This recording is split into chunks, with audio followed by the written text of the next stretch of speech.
Rage versus results and the great Democrat freakout. That's the focus of tonight's angle. Being a liberal means never having to say you're sorry. An overstatement? Well, maybe. But given some of the more recent politically inspired acts of vandalism and violence, and of defamation and libel, it's closer to the truth than not. 10 years ago, even 5 years ago, it would have been unthinkable that major political and media figures would bend over backwards to excuse criminal behavior because they agreed with the perpetrator's political motivation. Yet in this age of rage, this happens all too frequently. Didn't Jussie conflate the two?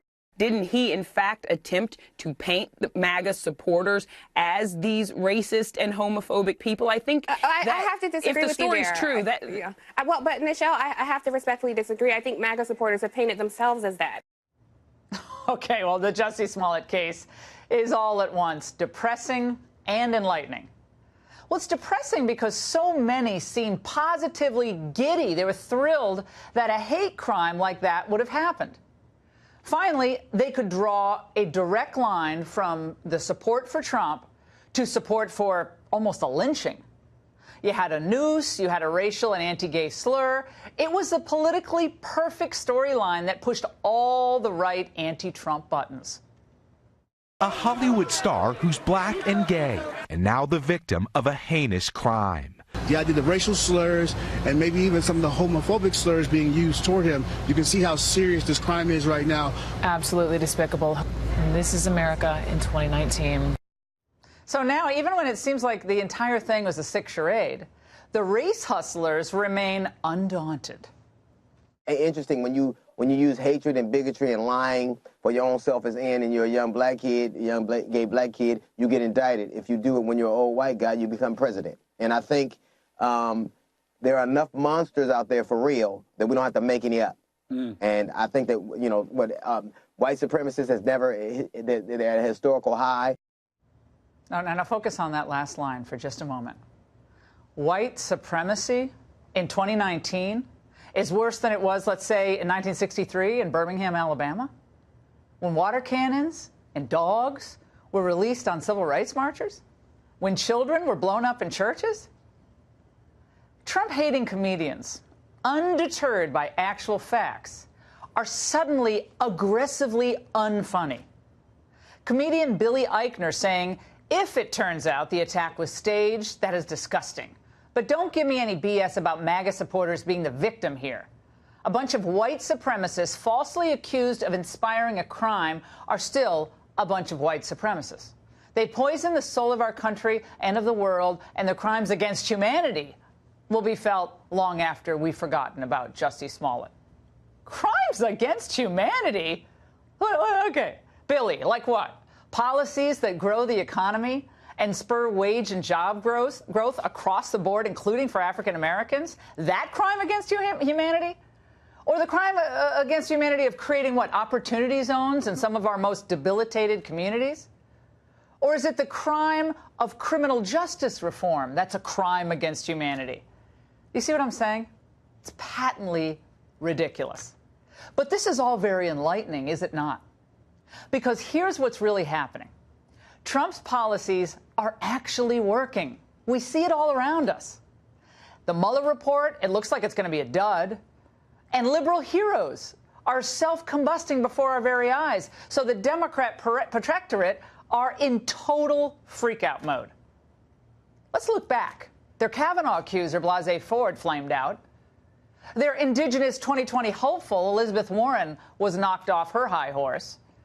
Virginia's Democrat leaders are tangled up in blackface and Me Too scandals. And now, with Smollett, their dream of the perfect Trump-inspired hate crime has also fizzled. So now we're back to Donald Trump being Hitler, Pol Pot, and Stalin all rolled into one. That's the best they have.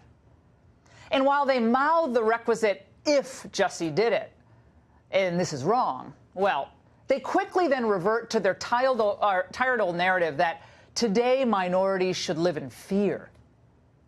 Comedian Hari Kondabolu tweeting, "What Jussie Smollett is accused of is despicable. However, Don't forget that we believed he was the victim of such horrendous hate crime because it's the type of thing that happens way too often, especially in the Trump era. He may have taken advantage of a very realistic fear. And the queen of racial fear-mongering, Mad Maxine Waters, she freely admits she believed Jussie's ridiculous story because his views checked all the liberal boxes. He's a friend. He was at my office. We marched in the Pride Parade together. He introduced me at Black Girls Rock, and so I believed him when I heard about it. Well, if Congresswoman Waters wanted to learn something, she might try to engage with Black Americans who see this all very differently. They aren't looking to blame Trump or conservatives for all of their woes, past or present. What they're looking for are real solutions and real hope.